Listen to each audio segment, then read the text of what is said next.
to be That's- realistic, that's how it is. Like, we all have a terminal disease. We're all going Right. to leave the world at one point or another. Right.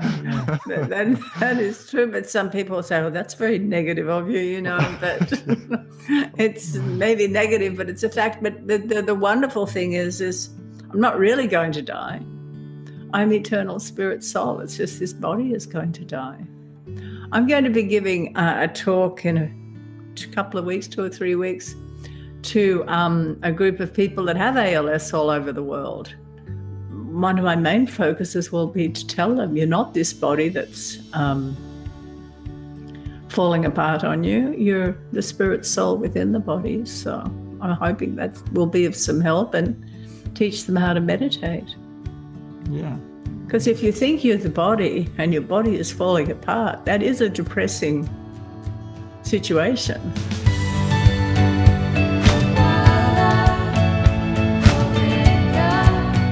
Hi there, and welcome to the Breaking Trail podcast. This is Ruben here, and you'll meet my friend and teacher Balakhilya, as well as an old friend of Balakhilya called Madhavendra today. She was diagnosed with ALS 9 years ago and still going strong, still teaching meditation, and it's just a wonderful inspiration of how meditation can give us that internal strength and light through the difficulties we may face.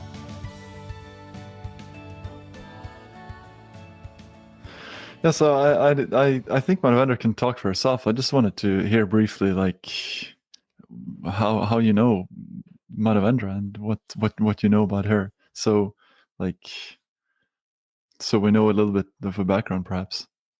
Maybe well, it's Madhavendra is from Australia. And so I met her in Australia many, many years ago in probably the late 1980s. And she was from Sydney, and I met her on the Gold Coast of Australia. And she had, recently begun to chant these mantras and follow this teaching of bhakti yoga. She was interested, etc. And she was up there visiting, a friend, and that's when I met her. Mm-hmm. And then I saw her again in Hawaii some years later. And she came to a few gatherings that we had in Hawaii. Excuse me. Let me think of it. Yeah, no, I'm sorry. The next time I met her was not Hawaii. The next time I met her was in California. That's right. I see. Yeah, and she came to a few gatherings that we had in California. And, then she eventually moved to Canada. She can tell you that story. And so by now we've had, some communication and association and developed a friendship. And so she invited me to Canada to do some programs in Toronto. That's where she lived in Canada. And so I went up there and had a retreat, and then another retreat. We had a series of retreats over a year, some years. And that was in the late 90s, 98, 99, 90, somewhere in there. And then it's just become, a very close friendship. And, she's, been hosting retreats for years now, since that time in the late 90s. Yeah. And has invited me to come and participate in those retreats. And so there's a kind of a history here, how we became friends. And the connection was, through the common interest in bhakti yoga and chanting and that kind of interest, which brought us together. And since then, I've come to be closely associated with her husband and her daughter, and et cetera, et cetera. Yeah, and I've been there as well, in their beautiful retreat center and everything. Yeah, so I remember you really came up there one time. Yeah. But so if you could describe Madhavendra in like a sentence, if you like, how would that be?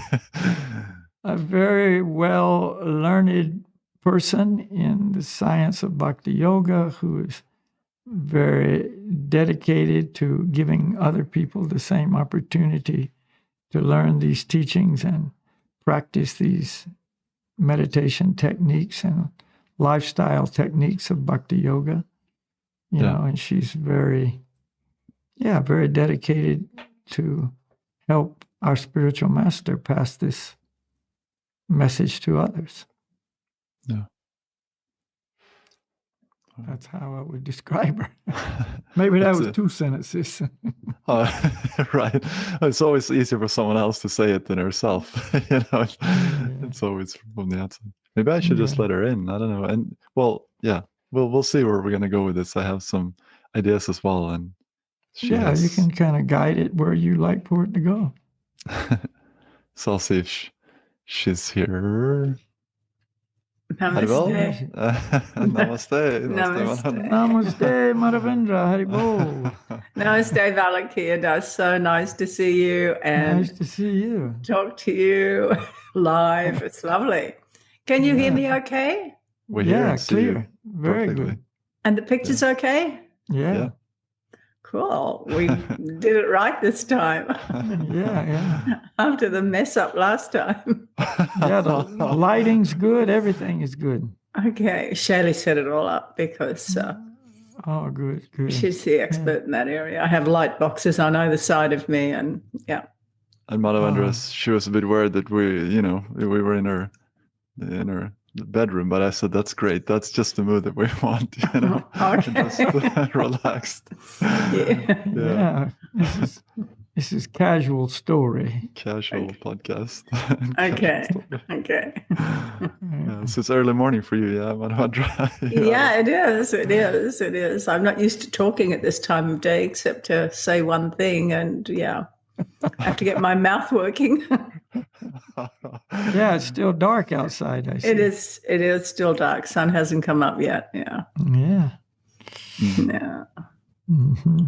And here it's midday. You have morning there, and Balakhilya is afternoon. So I'm late afternoon. Starting to get dark here soon.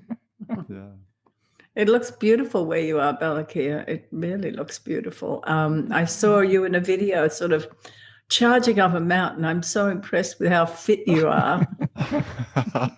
Sometimes the mountains charge me. I often feel like that.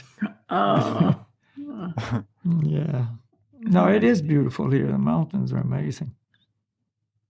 You're lucky you landed in a good place. I did. And who knows how long you're going to be there. Yeah, I know. Not by design, but by circumstance, as they say. Yeah. Mm-hmm. Looks like we're not going anywhere for a while either. Yeah, right. We've all been grounded.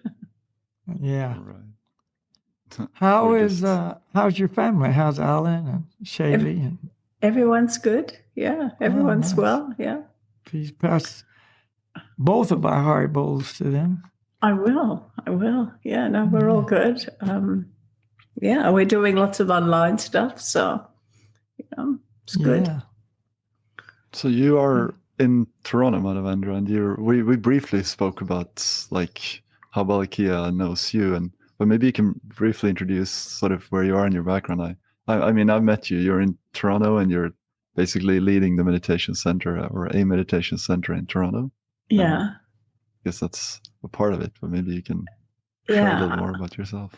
Okay, I'm trying to think where I originally met Balakhilya. I believe it was in Australia. Mm-hmm. And He said so. a long time ago, in the 90s sometime. And we kept running into each other all over the world because we both traveled a lot. And then I saw him in California, in Los Angeles, and then again in Hawaii. And all of this time, I'm starting to follow this process of meditation more and more. And then finally, I moved to Canada, and I started teaching meditation there. And I invited Balakhilya just to come up. And he came up and he was very well appreciated, and we had retreats, and then the retreats sort of became regular events. And he came up twice a year and has been doing so for a very long time. And, we've moved a couple of places and he's been coming, except now for the moment, no, but Yeah, exactly. So the retreats have been wonderful. And so I feel very grateful to have Balakhilya as my friend. Very, very grateful. So how did you how was the process of you starting the meditation center? And because I've only seen the result. Like, I was visiting this retreat once and I saw your beautiful meditation center, but I don't know the story behind it and how it all for you developed into, from. Well, when I first moved to Toronto in Canada, I really wanted someone to chat with, because I'd come from Australia and there'd been lots of meditation gatherings there. And but when I'm in Toronto, I didn't have anyone to chat with. So I started to make flyers and hand them out, and people started to come. And then I invited Balakhilya to come, and things really took off after that. And he left behind, when he came, a couple of boys who helped me. They helped me distribute flyers. They moved in with us. They moved into our basement, and it just kind of took off from there. And then we had people living with us for a long time. We always had people living with us, actually. We had people living with us in 2 different houses, and more people came. And that was it. We had daily programs. We had people coming over in the morning for breakfast, and we'd have a morning meditation, and people would come in the evening, and our whole life started to revolve around the meditation. And then I got diagnosed with ALS about, 9 years ago. 8 or 9 years ago. And so I've had to cut back on a lot of the stuff that I did, but I'm still able to give meditation classes and still able to give classes on Zoom. And haven't actually cut back on that much, actually, when I think about it.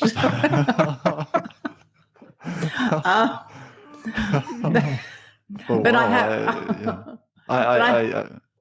go ahead. No, just...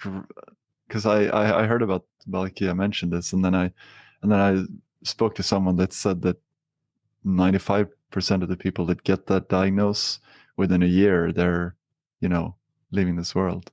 So it's true. Yeah, I'm a bit of a miracle in that area. I should have passed on a long time ago, but I'm still here, and I'm limited. I become a little bit more limited every year as to things I can do, but I'm so fortunate that I have so much help. I live with my daughter and her family and my husband, and then the meditation students, they all help me. If I didn't have such a wonderful team around me, it would be very difficult. But yeah, I'm very strict with my diet, and strict vegan diet, and no sugar, no wheat, pretty much healthy diet. And I think all of this has contributed to the reason that I'm still around. Mm-hmm. Wow.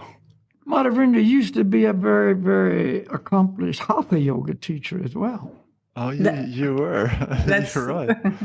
Yeah, I stopped doing that. I used to do that, and I loved it, and I would still do it. And occasionally I do some, really passive things. But it's the wonderful thing is if anything does go wrong with your body, or as we get old and we're no longer able to do so much physical stuff, the meditation, it's also yoga. So that's what I've turned to. That's my big thing these days is the yoga. And now the Hatha yoga has kind of gone by the wayside a little bit, Yeah. I'd like, in my mind, I can do it. And I You can do the Yeah, pretzels in your head. Yeah. And I could probably teach a class because I could talk it through, but I actually can't do it. No, Yeah. Wow. it's but that's okay. I've got the meditation, and that's my mainstay. Right. And life around changes, but you have the steadiness of that. Yeah. So it's I'm the disease doesn't make me depressed or anything like that. In fact, I never even think of it. I'm actually so grateful that it's kind of been an opportunity to turn inward rather than, the hatha yoga is more of an external thing, whereas the meditation is, and this opportunity to turn inward. Right. So I've been given that opportunity. And just to say, what were you going to say, Balakhilya? I was just going to say, many people, when their external world kind of deteriorates or changes in what they would view as a negative way, they got nowhere else to go. Yeah. They're just lost. They don't know what to do, and they turn to either depression and anxiety, or they turn to some substance abuse, or, their life has just been taken away from them. And they often say it like that, don't they? My life has been taken away. Yeah. Right. Right. But you are an example of how that's the external life, but your real life is much different than that. It's the internal world of spiritual life. It's true. Yeah, I was told that, and that happens to all of us as maybe we're on our deathbeds and we can't really communicate outside with anyone. And so it's all internal. And if we haven't got anything internal, it's a scary situation. But if we have this whole internal, what's the word, thing happening, it's not a scary situation. We have another life, really, a spiritual life. So yeah, that's my aim, is to focus more on my spiritual life within. But did you ever have any struggles or difficulties with that, or was it from the start you just felt like you could? I mean, did you ever have any fear or any, over the future when you got diagnosed, for example? How did you handle that? The hardest thing is when I would tell someone and I would get this, they would feel sorry for me. And that was the only hard part, actually. I think I'll go away, and that would make me upset. But apart from that, that was the hardest thing. And these were people usually that didn't meditate, and of course, when you hear it, it's a shock, because it's a death sentence. But my body's getting older, and we're all going to leave our bodies. We're all going to die. So, everybody, what was that old saying? Everybody dies, but nobody thinks it's going to happen to them.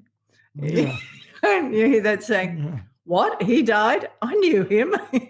Well, what a shock. Well, why not? We all die. So... it's said as well, the day you're born is a death sentence. To be realistic, that's how it is. We all have a terminal disease. We're all going to leave the world at one point or another. Right. That is true. But some people say, "Well, that's very negative of you," But it's maybe negative, but it's a fact. But the wonderful thing is I'm not really going to die. I'm eternal spirit soul. It's just this body is going to die. I'm going to be giving a talk in a couple of weeks, 2 or 3 weeks, to a group of people that have ALS all over the world. And I think I'm going to, I was invited to do that. So, and these are people that have they've managed to stay alive longer, but, a lot of them are in wheelchairs and, they're not walking and, maybe on breathing apparatus. So they're in a worse state than I am at the moment. But one of my main focuses will be to tell them you're not this body that's falling apart on you. You're the spirit soul within the body. So I'm hoping that will be of some help and teach them how to meditate. Yeah. Because if you think you're the body and your body is falling apart, that is a depressing situation. Yeah. Yeah, for sure. You may remember the story about the Rasalila. Rasalila was a very good friend of ours. And she developed breast cancer and was dealing with that for 7 years.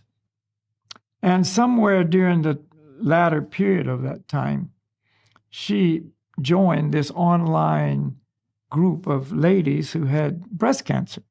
It was a kind of an online support group for each other.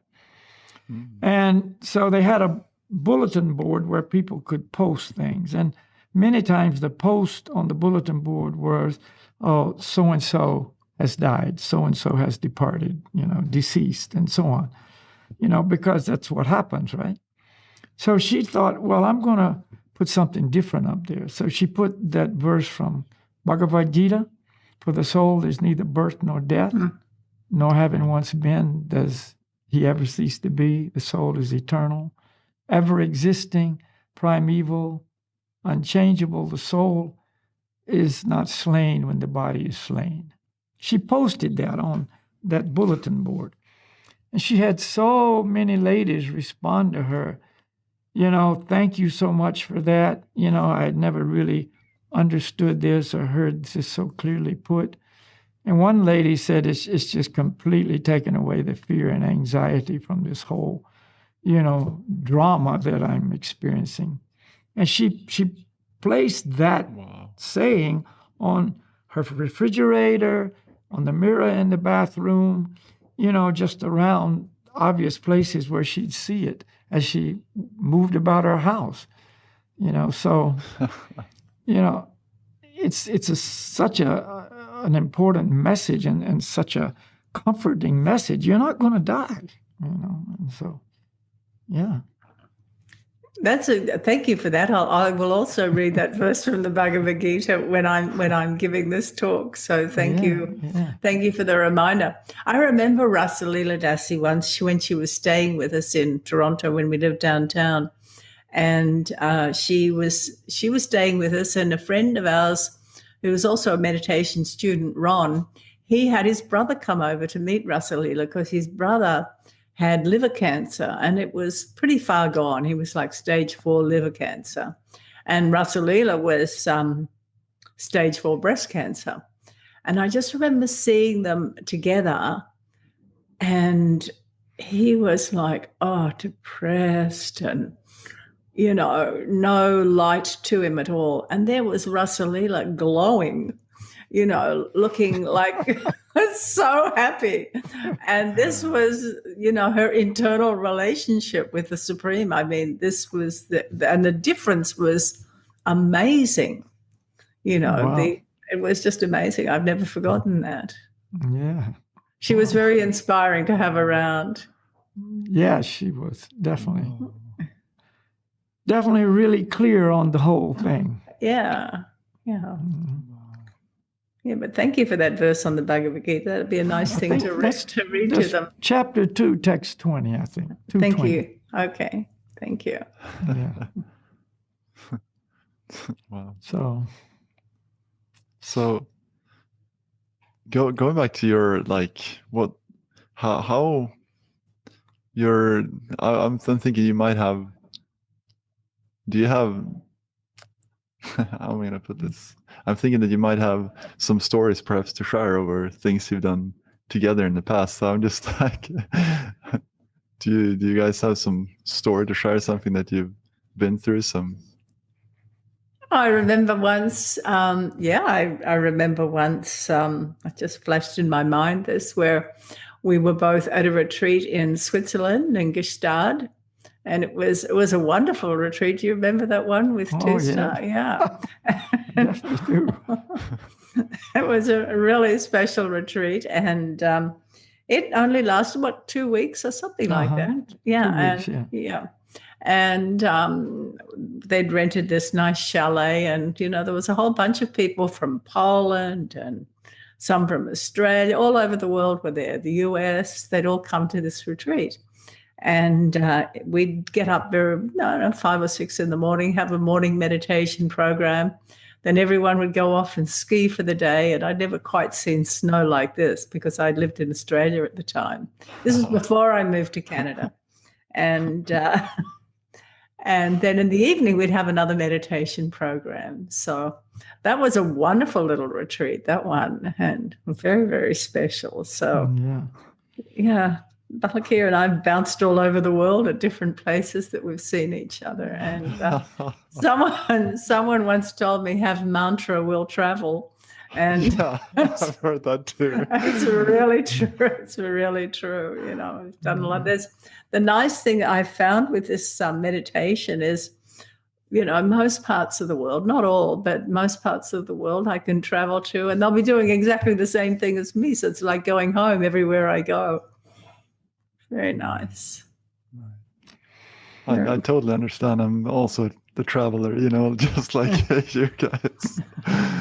I wasn't able to, or haven't done so much traveling with meditation as of yet, like you perhaps have. The world is a bit changed now, so it's a bit harder, but it's wonderful. I spent a lot of time in many different countries teaching these meditation techniques and the philosophy of bhakti yoga. And I've had people at big public lectures ask me, well, why did you come to Russia? Or why did you come to Poland?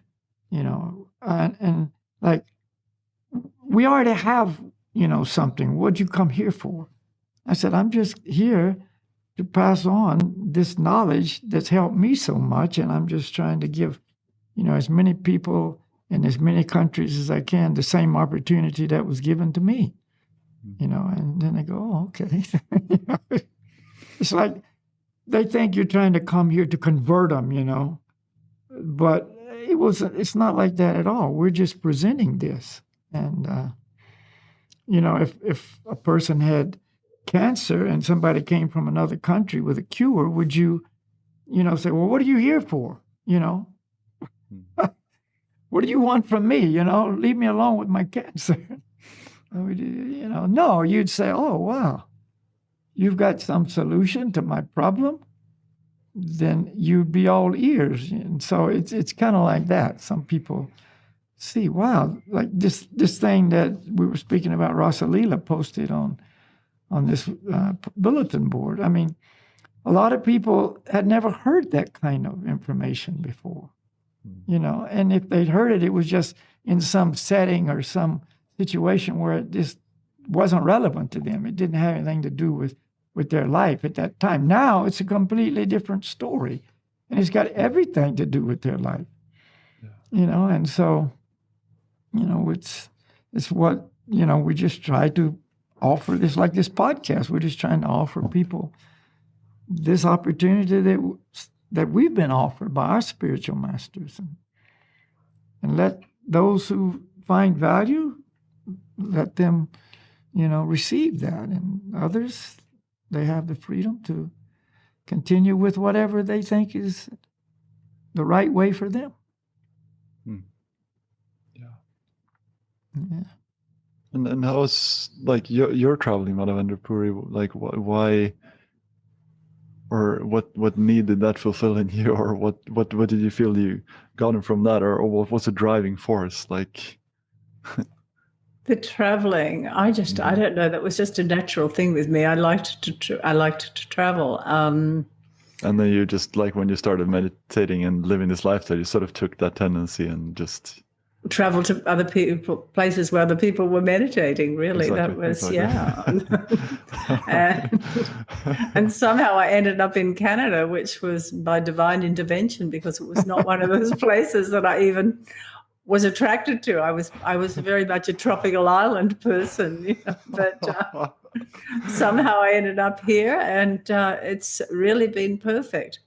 I remember once a friend of mine said to me, I listed out all these places I'd traveled to, and I found there was something wrong with each place. Like I'd been in the Philippines and there was too many mosquitoes. I'd been in Indonesia and the laws were very stringent for people staying, and just all these different countries I listed out that I liked, but I found something wrong with.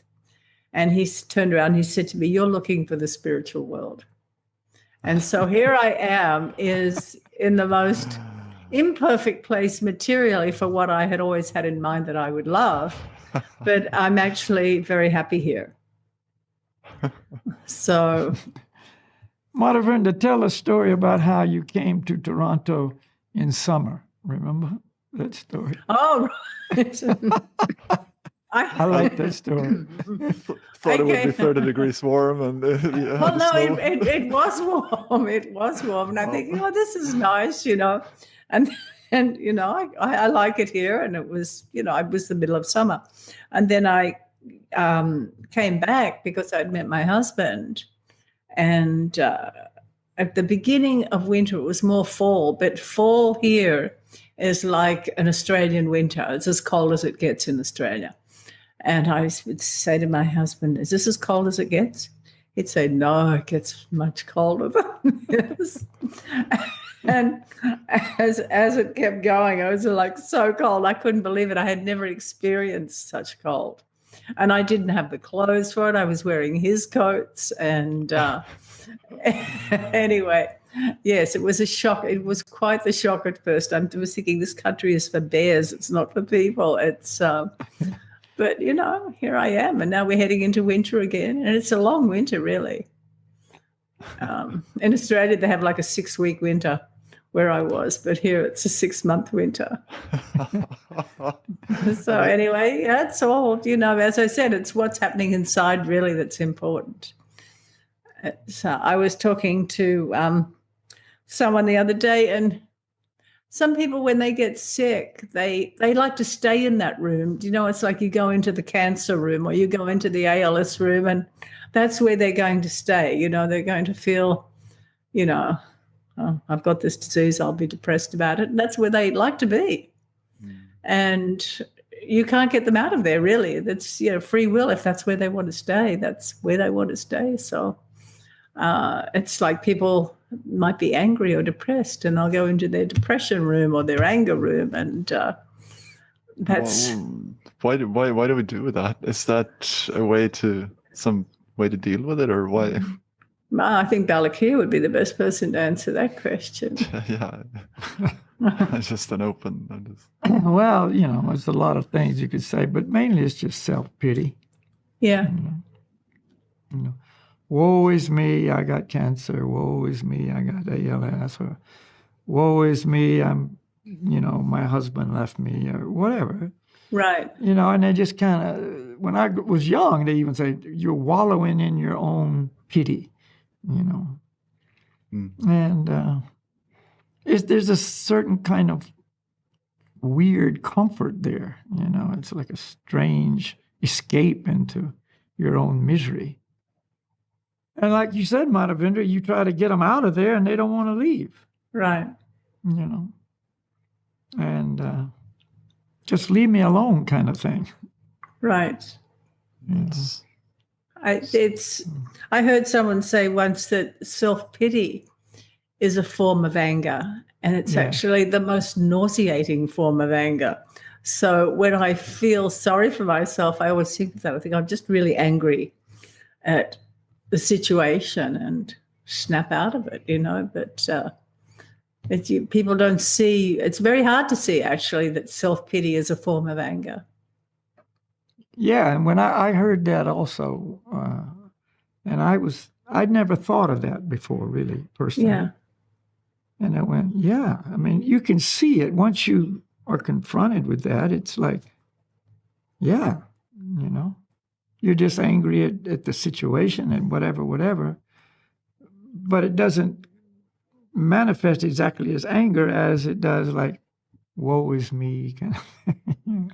Right. And so it's so unattractive to be around people that feel sorry for themselves. You think, oh God, I've got to get away from this person, people that, but really nobody likes to be around an angry person either. That's very true. I was just going to say that. Like it's like some kind of like cloud, Yeah. from an angry person. You feel like this mood is heavy. Yeah. And they want to be around you because misery loves company. Yeah. And maybe they can get someone else to feel sorry for them as well, That's a bonus. Right. But you said something very important, Madhavendra. You said, when I find that happening, or I snap out of it. I remember. The philosophy of truth is so important to know and to apply, because all of us go through all these things, on different stages at different times or whatever. But if you've got the philosophy of truth to bring you out of that, you can know, well, what's going on, rather than just getting sucked into it and buried by it.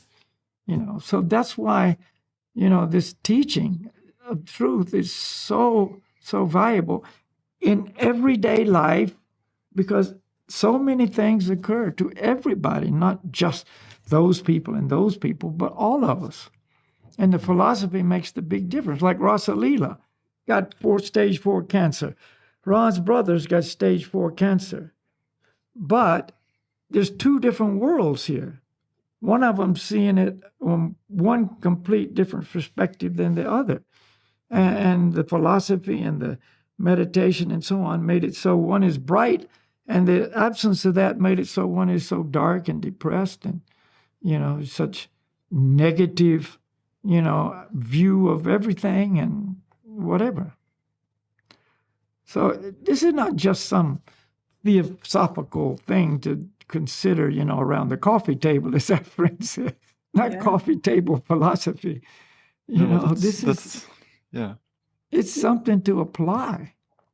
Well, it just popped into my mind. Who was it that said, "And ye shall know the truth, and the truth shall set you free"? Was that Jesus? Yes, it was. Mm-hmm. Yeah, that just popped into my mind, and what you're saying, yeah. Yeah. If you know the truth, then you're free from all that stuff. Yeah.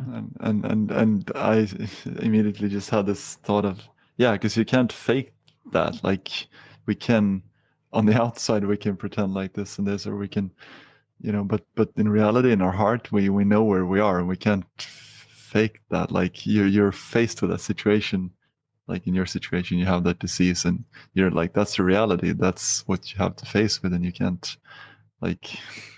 we can't philosophize our way out of that. We got to make it real. Like, we got to get to the heart level.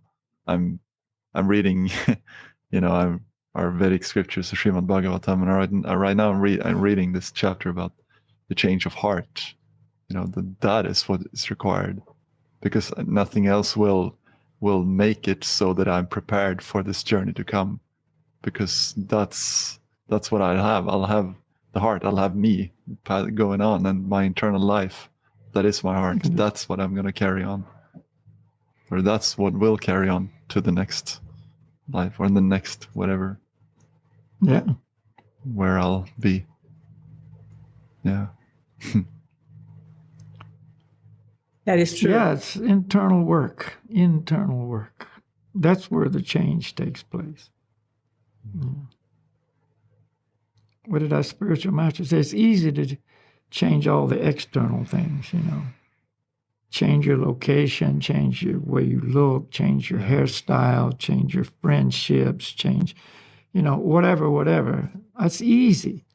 But it's not so easy to change your heart. See?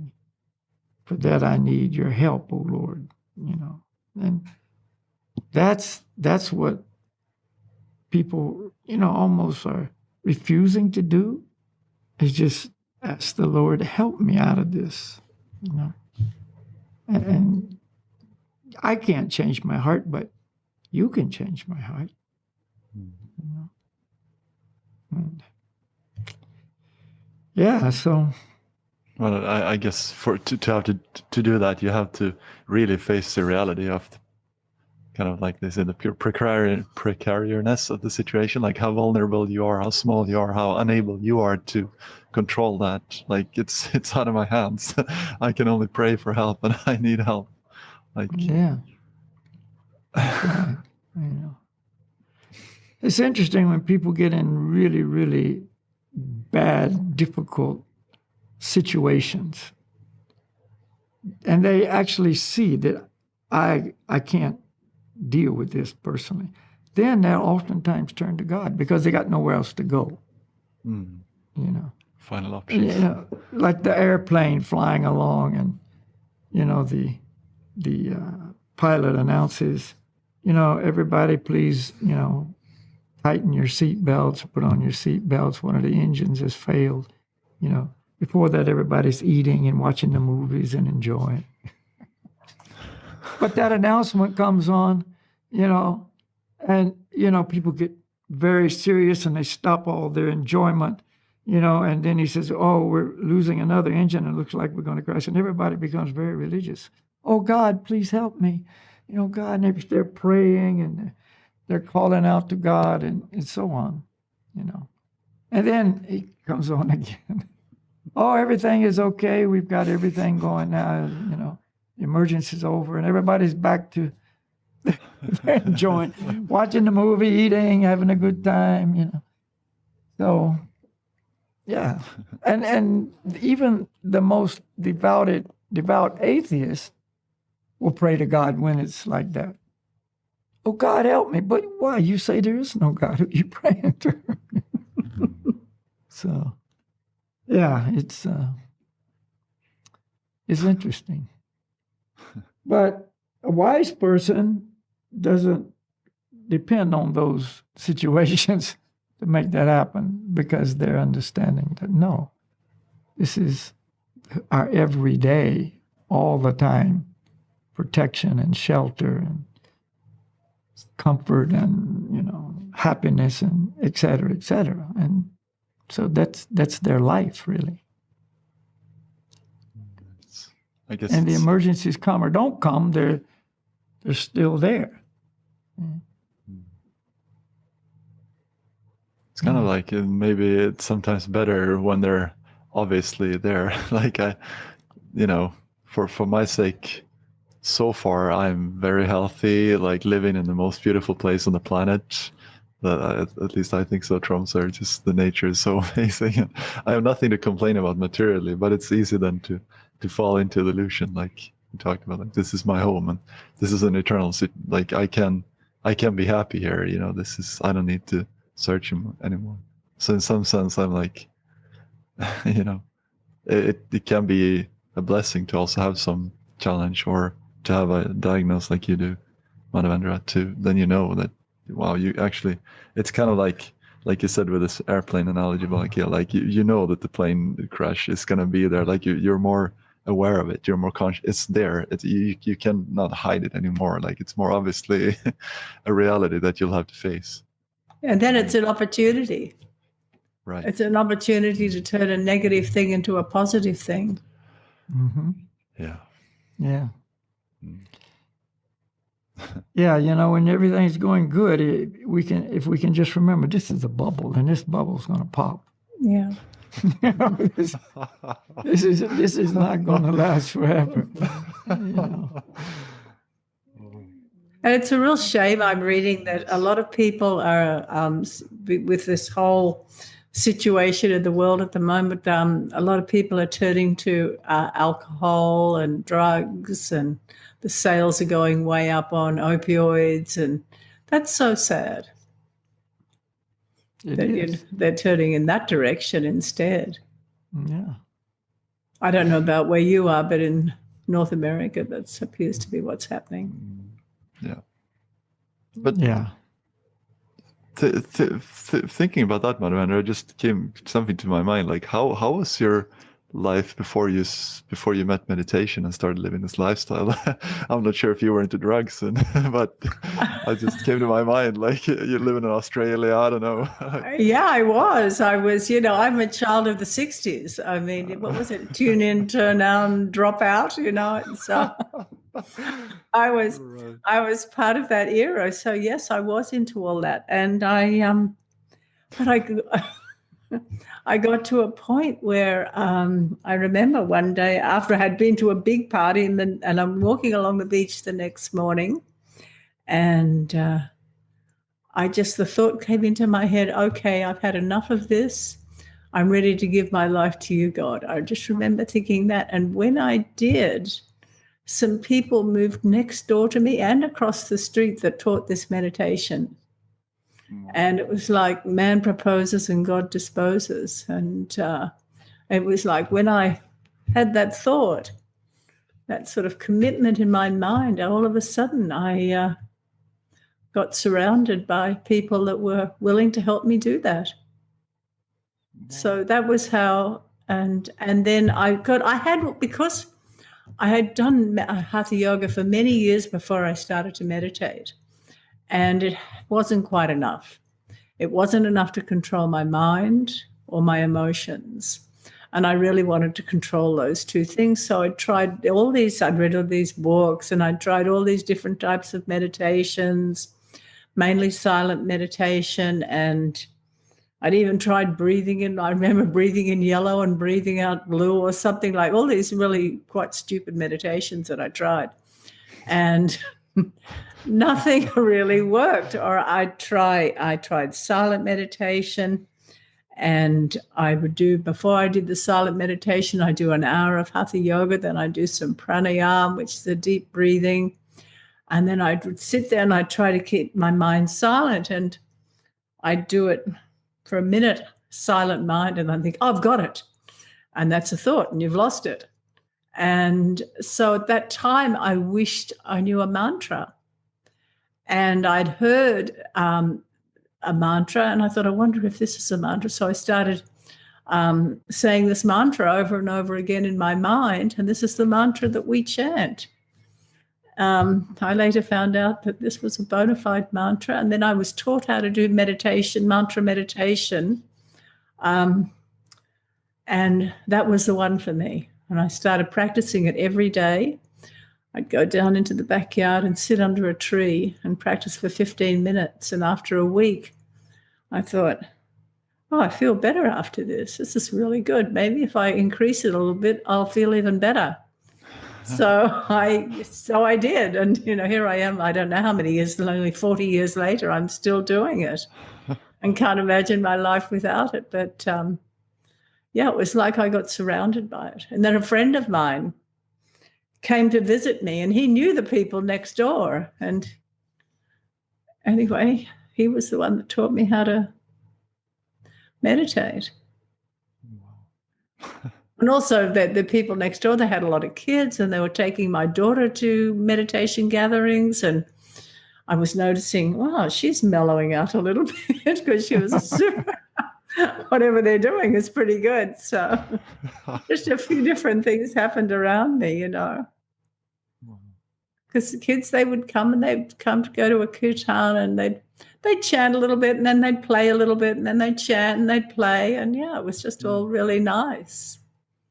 Very hard to get a kid to sit down for any length of time and silently meditate. Yeah, I mean, I wouldn't even want to try that.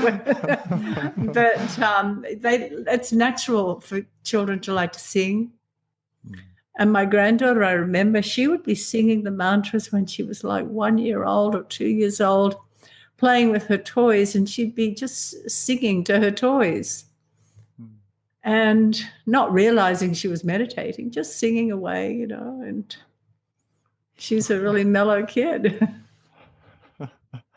And of course, now she's 14, so it's a difficult age. Challenging age, yeah. Yeah, so at least she has that. Yeah, teens are so challenging these days with social media and trying to keep them away from it, which is influencing their lives so much, and it's almost impossible. And very difficult for teens these days.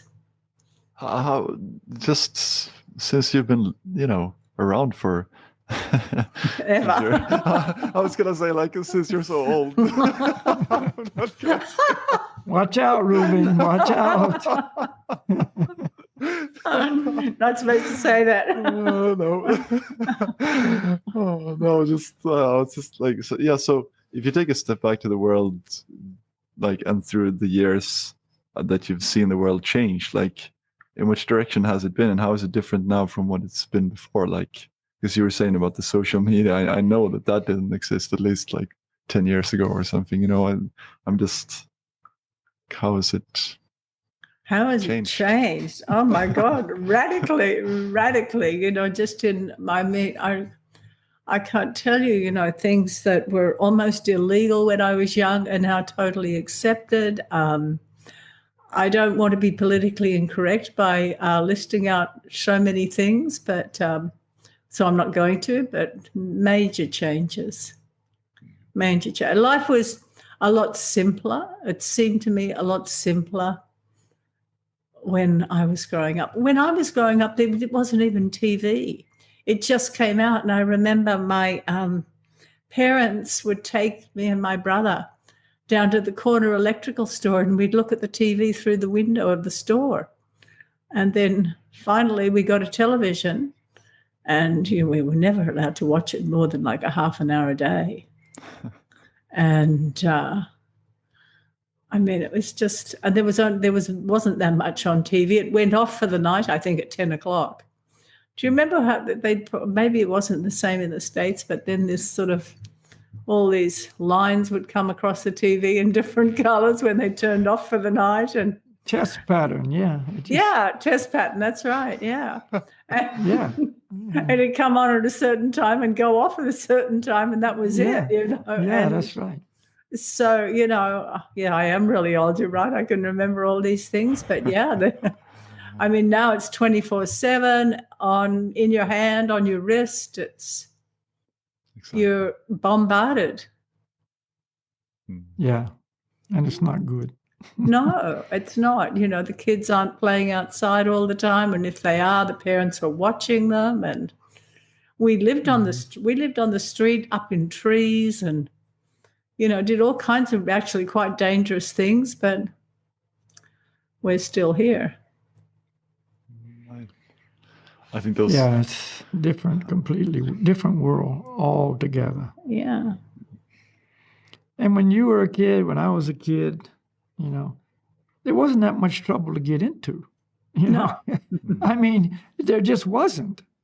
Now, it's like every step.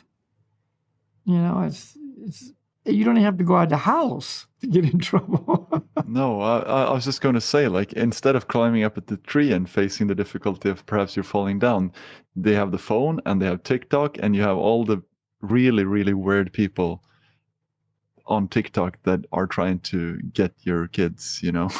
I mean, so you have like the gun in your hand. Yeah,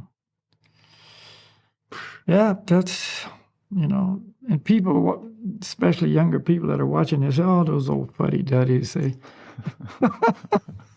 you know, what do they know? Yeah. You know, they're old fossils that are just sitting there. Yeah, but kids weren't going to psychiatrists or killing themselves or doing any of that then. No, I don't. There was no drugs. There was no anything really. All those things that are everywhere didn't even exist around my world when I grew up. Me too. It's just, you know, you didn't lock your house. Kids could go out and play all day, you know, and parents weren't worried. They knew they'd come home, you know, and in the evenings, and maybe somebody kidnapped. Nobody ever kidnapped anybody, you know.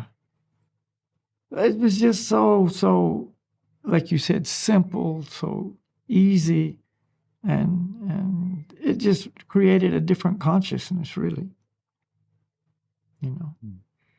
And I grew up in a Christian world, you know, a Christian community in the southern United States. And, you know, church was a big focal part of the community, you know. And, you know, I almost didn't know anybody that didn't go to church.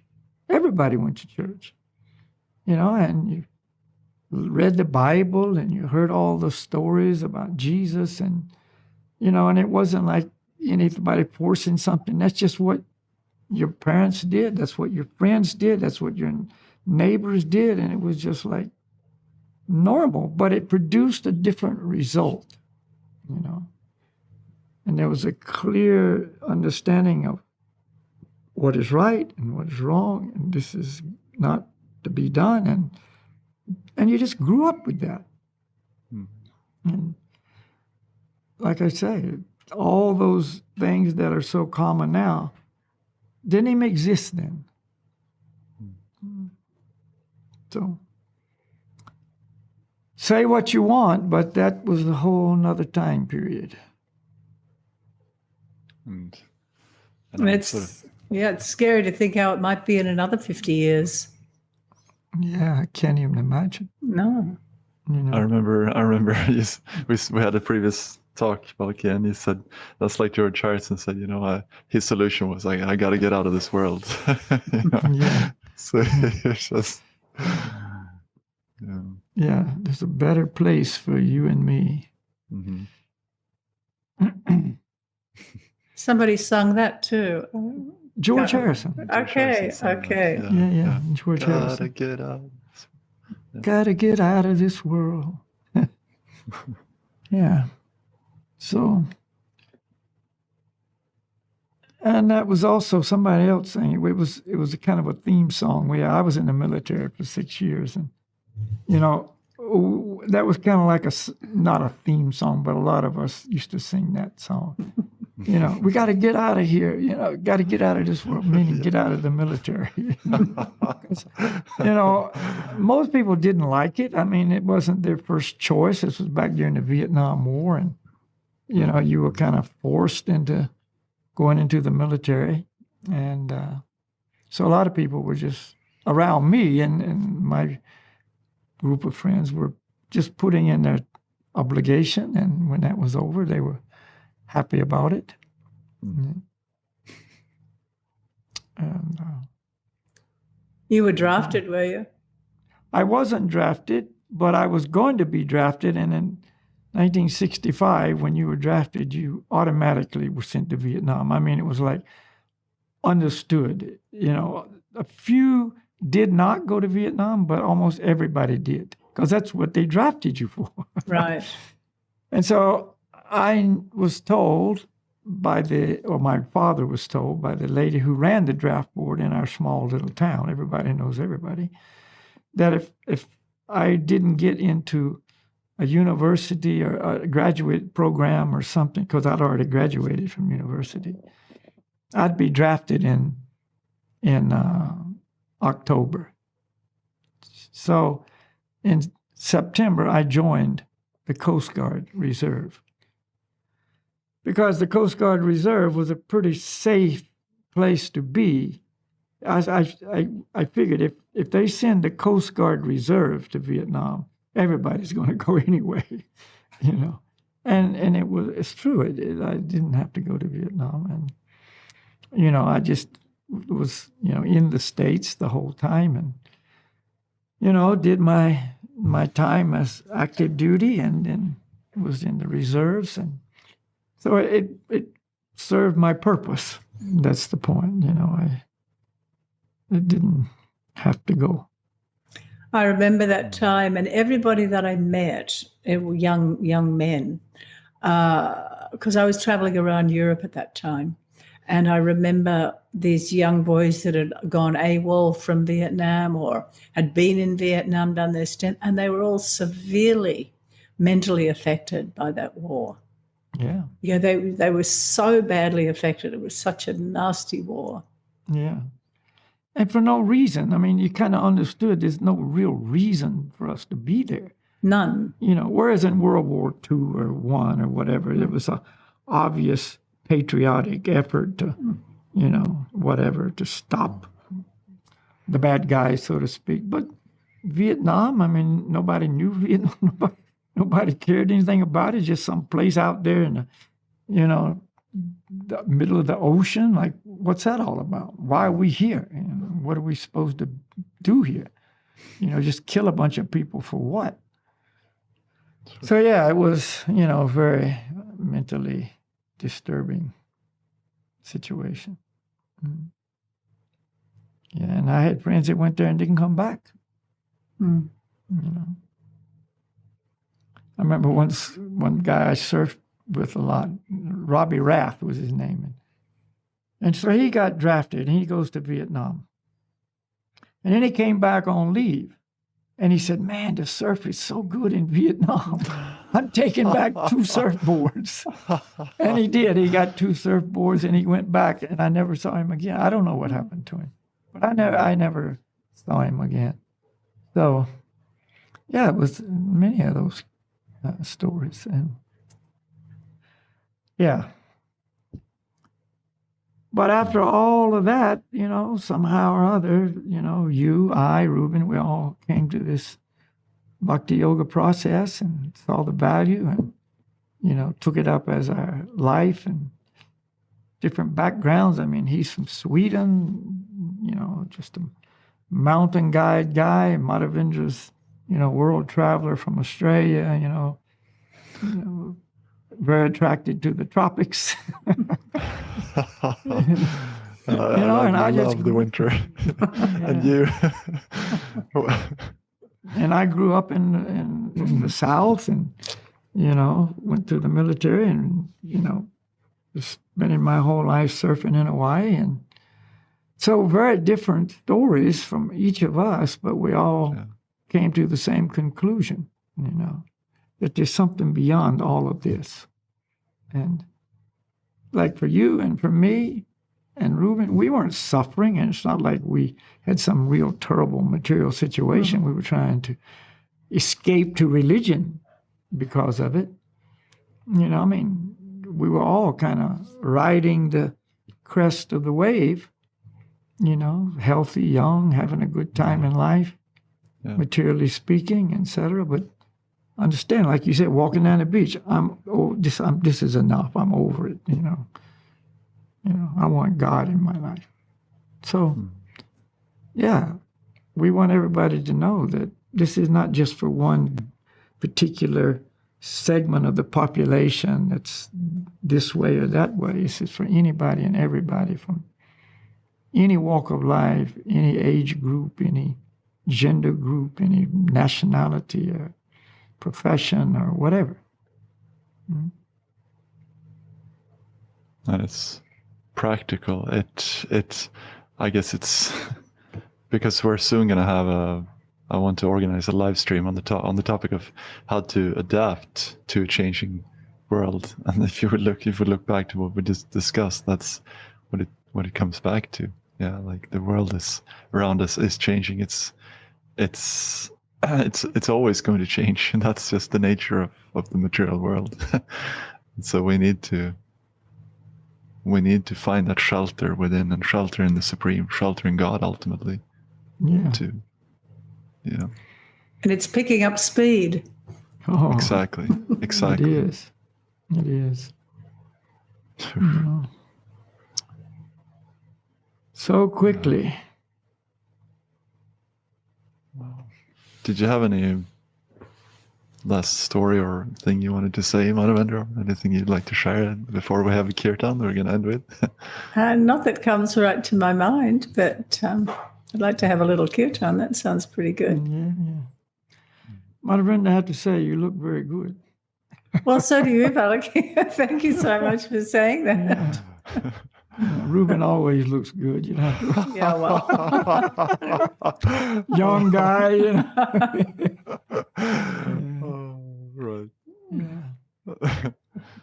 But yeah, it's that internal smile that's real, you know. And, yeah, people ask me, well, why do you give these classes for free? And I say, well, I've gotten so much out of it, I just want to pass it on. Yeah. That's pretty much it, you know. And that's how it is. It's like, oh, this is really good. You know, I want you to have this too. Yeah. Yeah. Every day you wake up, it's like, wow, this is good. Okay, so yeah, let's have a short kirtan. Yeah. And yeah. Go ahead. What? I just need to say a technical thing that Madhavendra, you might have to mute yourself during the kirtan, or it's Okay, gonna be I can do that. I can do that. The mantras Gauranga Haribo.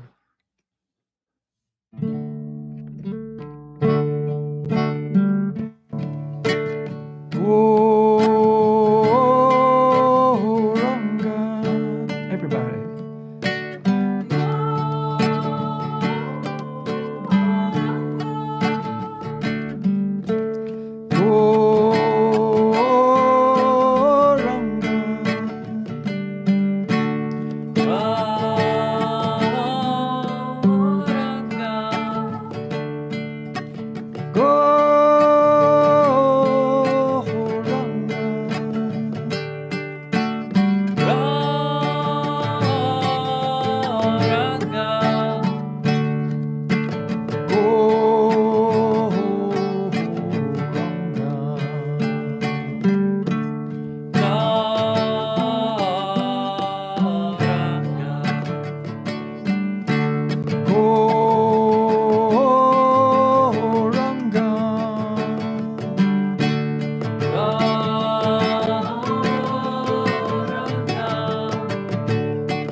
Goranga Haribo.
Haribol.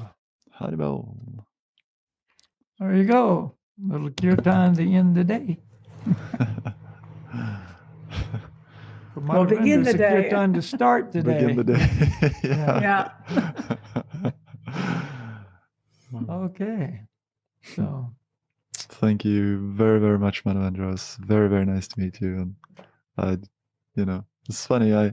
It just like kind of, what do you say? Like, I don't know, reminiscing on the past, like looking back on the past. It was early on when I met this meditation that I met you in Toronto and joined your retreat with you and Balakhilya. And so for me, it was very, special. That was a really, when I really took this at heart and really made a decision that this is what I want to do. That was at the retreat, your retreat. So I just, Great. Thank you. Yeah, Madhavendra, nice to see you and speak with you and associate. Very nice to meet you. I don't know if you can hear me now. Can you hear me? Yeah. Oh, yeah, okay. Yeah, it's been very special for me. I thank you for your association as well. Yeah. Made a big impact on my life. Yeah. And Ruben, thank you as always. I'm just the coordinator. I don't. That's what I. Yeah. Thank you, Balakhilya. So let's end there. So Madhavendra again. Thank you and thank you. My regards and Ruben's regards and Haribol, etc. to everyone there. The family. Yeah. I will. Thank you very much. And thank you for these podcasts, which are wonderful. Yeah. Okay, I guess the time is up. We have to run. I got another program. Yeah.